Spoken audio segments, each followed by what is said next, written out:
Okay, in this scenario, we're going to demonstrate the administration of nitro and aspirin. A few notes before we begin here. So you're going to have different forms of this scenario for your EMT testing. You may have a patient that you only administer aspirin to. You may have a patient that you only administer nitro to. Or you may have a patient where you'll administer nitro and aspirin. So you need to consider that as we go, and I'll talk a little bit more about that as we go into this scenario. But I'll demonstrate both so that you see the administration of both of these medications. So in this case, we're going to say that we've been dispatched for a patient that's having chest pain. So en route, we're going to consider our scene size up, always making sure that our scene is safe, making sure that we have our PPE or BSI on. We've been told that we have one patient via dispatch and that they've called because they're having chest pain, which is our nature of illness. And based on that, we definitely want to consider the additional resource of having ALS anytime that we have a patient with chest pain. So we arrive on scene. First thing I do is form a general impression as I'm approaching the patient. I find the patient sitting in a chair in his home. As I approach, it seems like he's clutching his chest. Based on his facial expression, it appears that he's in pain. So I'm going to introduce myself and see what's going on. Hi, my name's Ravi. I'm an EMT with the fire department. What's happening today? Having this really bad chest pain. Okay, so the patient is having chest pain, okay? Based on this information, I know that when I'm considering AVPU, my patient is alert. I'm not going to consider C-spine at this time because we don't have trauma that's involved here. Next thing I go ahead and consider is the general chief complaint, which is going to be chest pain. And I just want to double check here. Are you having any breathing difficulty with this at all? A little bit. Okay. So let's go ahead and go down through our ABCs here. In terms of his airway is patent because he's talking to me, and there's no obstruction noted. I don't hear any kind of strange breath sounds, even though that he's having some shortness of breath. When I go to breathing on this patient, real quick, tell me about your breathing difficulty. Like, is it hard to breathe? It feels like it's hard to take a deep breath in. So Okay. Every time I do that, it hurts even more. Okay. So I'm going to go ahead and place him on oxygen. At this point, based on his skin color, which looks okay, and then it's just kind of minor shortness of breath, I'm going to place him on a nasal cannula. For the purpose of the scenario, we'll say that that's done. But I also want to just quickly listen to his lung sound. Take a deep breath. Another.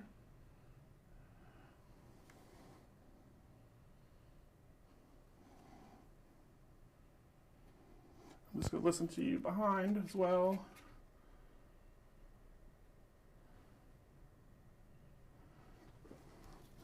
So right now his lungs sound clear and equal bilaterally. So I'm just going to maintain the oxygen via the nasal cannula.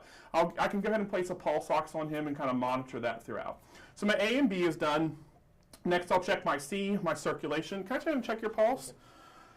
Skin color good. He's a little bit pale, a little bit diaphoretic. His pulse is a little bit rapid as well too, but appears to be regular. So last thing I'm going to do as a part of my primary assessment is determine his priority. At this point, because he's having a little bit of shortness of breath and chest pain, especially until I have an ALS clinician that can do an EKG, we're going to go ahead and call this a high priority on this patient. So on patients that are having chest pain, we really want to get aspirin in by protocol within the first 5 minutes on scene. So this is an example of a case where I don't need to do a full sample history on this patient prior to go ahead and administering that aspirin. I do still need to make sure that I do my check my rights of my medication.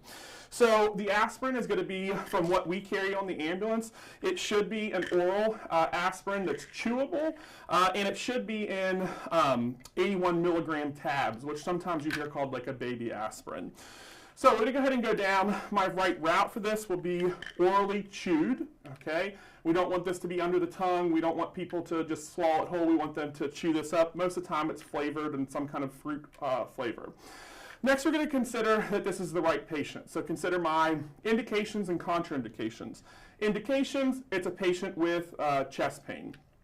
Contraindications, first we need to check to see if they've taken aspirin. So have you taken aspirin today? I take one daily aspirin. Okay. And was that just recent? Yes, just a baby aspirin. Okay, so a lot of people take a baby aspirin every day. And so if they just took the aspirin like he did right here, because this calls in the morning, then I'll take that into consideration when doing my dosing. If they took a baby aspirin in the morning and this is now at nighttime, then you can go ahead and give your full dose of aspirin. Remember that with the EMD, the dispatcher, they'll actually instruct the patient to take aspirin prior to your arrival if they have aspirin at the house. So it's really important to always make sure that you ask this, because a lot of times patients will have taken aspirin ahead of time. Okay, so based on that information, the only other contraindications I want to, or I think, not necessarily contraindications, but things just to be aware of. Do you have any kind of active GI bleeding that's going on that you know of? No. Okay. So, next thing I'm going to consider is the medication itself. This is the right medication. It is aspirin. It's in 81 milligram tablets, and it is chewable. Okay. My dose for this is going to be 4 81 milligram tablets for a total of 324 milligrams, or 1 tablet that's 325 milligrams. So based on that, I'm just going to check the expiration date. It varies on bottles, but I'll go ahead and make sure. In this case, this aspirin is in date, okay? And what I'm going to go ahead and do from that is get my medication out. I'll get the 4 pills. And once I have those 4 pills, then I will explain to the procedure to the patient. So what I'm going to do is I'm going to give you 4 of these aspirin. I'll just put them in your hand, and then you just got to put them in your mouth and chew them and swallow them, okay? Okay. So since he just took a baby aspirin just prior to my arrival, I'm only going to give him 3 of them to complete the 324 milligrams. So I would give him that, have him go ahead and take the medication, document the time that that was done, and anything different that's occurred as a result. Okay? Now that that aspirin's in, I can go back into my secondary assessment, because this is a emergency medication that really is important, especially if a patient's having an MI, to get in early. Okay, so I want to ask you some questions just to kind of know more about what's going on today. So tell me, what symptoms are you having? So it's just like this crushing type chest pain, and I have my chest, and it just makes it a little bit harder to breathe and take deep breaths in. Okay. How about any allergies that you have? I'm allergic to penicillin. So allergic to penicillin, okay. And then what medications do you take on a regular basis? So I am on nitroglycerin, and I am on a blood pressure medication. Okay. And I am on a baby aspirin every day. Okay. Do you have your nitroglycerin on you? I do. Have you taken any of this prior to me being here? No, I didn't. Okay, I'm going to come back to this here in a minute. I'm going to ask you some other questions. When is the, or what other medical history do you have that might align to this? Like any other history of chest pain before, heart attack? Yeah, so the doctor diagnosed me with angina, Okay. so, and then I have blood pressure issues and stuff. Okay. And then when's the last time that you ate? I had lunch about 15 minutes ago. Okay, and then in terms of your chest pain, was there anything that you were doing that kind of like brought it on, or were you just like sitting around and all of a sudden it started? So the elevator's broken in the apartment, so I had to go up to the third floor where my apartment is. Okay, I understand. Now we're going to go ahead and do OPQRST for the chest pain. So about how long ago did this start? Probably about 10 minutes before you guys got here. Okay, and does anything seem to make it better or worse? Sitting makes it a little bit better, but Okay. not much. And then does the pain just stay in the center of your chest, or does it go anywhere? So it feels like it's in my chest, and it also feels that it's almost like in my neck as well. Okay, so it does radiate into your neck. On a scale of 1 to 10, 1 being like no pain, 10 being the worst pain that you could possibly have, how would you rate your chest pain? It's probably about an 8. About an 8, okay. And then did it come on suddenly or over time? Just kind of over time, as I went up more stairs, it just got worse. Great. How would you describe your chest pain? It's just very sharp, just in my chest. Okay, understood. So based on this information, and also based on the fact that this patient has their own prescribed nitro, I'm going to go ahead and go down the route of giving this nitro.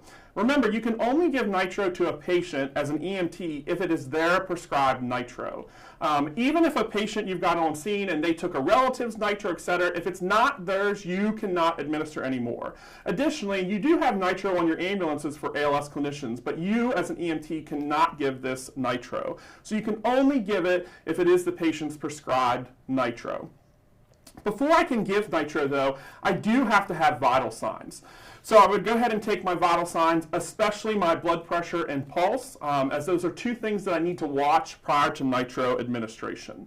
So we're going to assume that my vital signs are good at this time.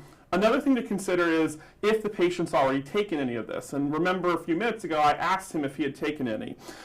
If he had told me that he had taken some, then I would adjust the dose, because the maximum that a patient can have is 3 without me consulting for any more. So if he had taken 1 prior to my arrival, I could give a total of 2 more if needed, and etc. So we're going to go ahead and check our rights for the medication. So first thing, the right route. It is sublingual, and here I actually have both forms of nitro. Sometimes you'll see a nitro spray or the nitro pills. No matter which one the patient has, you can administer either one. So either way, whether you're using the spray or using the pills, it is sublingual, meaning that it's going to go under the tongue, okay? Next thing that I'm going to consider is that this is the right patient. So I know that this is prescribed to the patient, but I also need to think through my indications and contraindications. So indication-wise is a patient that's having chest pain, okay? Contraindications, there are several that I need to double check before administering nitro. Number one is with their vital signs. So with the blood pressure has to be above, depending if we're talking about a national standard or a Maryland standard. Nationally, it has to be above 100 systolic. In Maryland, it has to be above 90 systolic. Okay, so that's the first thing we have to keep in mind.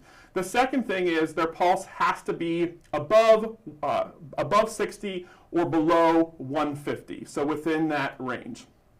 Next thing are a couple other questions that I need to ask the patient, and these are really important because if they've taken these medications, it can cause interactions that causes a big drop in their blood pressure. So my first question to you is, have you taken any medications, whether they're prescribed or over the counter, for sexual enhancement, such as like Cialis, Viagra, or Levitra? No. Nothing over the counter, anything like that, and within the last 48 hours? No. Okay. And then the next question is, do you take any medications for pulmonary hypertension like Adcirca or Revatia? This is not like regular hypertension medication. It's specifically for a condition called pulmonary hypertension. Do you recognize either of those meds? I don't. Okay. So we've asked those. We need to specifically say those medications to make sure that the patient understands that. So at this point, the patient does meet the indications for nitro. I know that they haven't taken any prior to my arrival. So I'm going to go ahead and check the expiration date on this. So on both the bottle or the spray, you'll see marked right on it the expiration date. Okay, my dose for this is going to be 0.4 milligrams, and you can give a max of 3 of these. Remember, take into account what the patient has already had. And just double checking again, you haven't taken any of this part of my arrival. I have not. Okay, so what I'm going to do is I'm going to take one of these pills. We're going to put it under your tongue, okay, and then you're going to let it dissolve. I don't want you to swallow it. I don't want you to chew it. Just let it under your tongue and dissolve. If you've never taken it before, it's going to have a weird taste. Some things that you might expect, you might get a headache from this. You might feel a little bit tingly as a result of this, okay? Just let me know if you start to feel any kind of symptoms or anything like that once you've taken, okay? Okay. So what this is going to do, this is going to help with your chest pain, okay? So I'm going to go ahead and give you one, have you put it under your tongue, and then we'll reassess, okay? So whether I'm spraying or pill, either one, if I'm spraying, I would just push down the spray right under the tongue, or I would give him the pill and put it right under the tongue, okay? So we'll say that I've done that. I've administered the medication to him at this point. We're not going to stay on scene and continue to wait and administer it. You know, if it's a chest pain patient, we really do need to get to the hospital pretty quickly. So at this point, we go ahead and load the patient up. I can give another dose of nitro if the patient's pain is still pretty severe, and I can give a total of 3 of these, no more than once every 5 minutes. After the third, I'm not going to give any more, but it's imperative that in between doses, you check blood pressure and pulse again. If you've had a drop of more than 20 points in their systolic pressure, then, or if they no longer meet that criteria that we talked about with their pulse or blood pressure, then we're not going to administer another dose. So we would continue on the way to the hospital, reassess that chest with that focused assessment, reassess vitals every 5 minutes, rendezvous with ALS if we can, and go ahead and do our notification to the hospital, let them know that we're coming.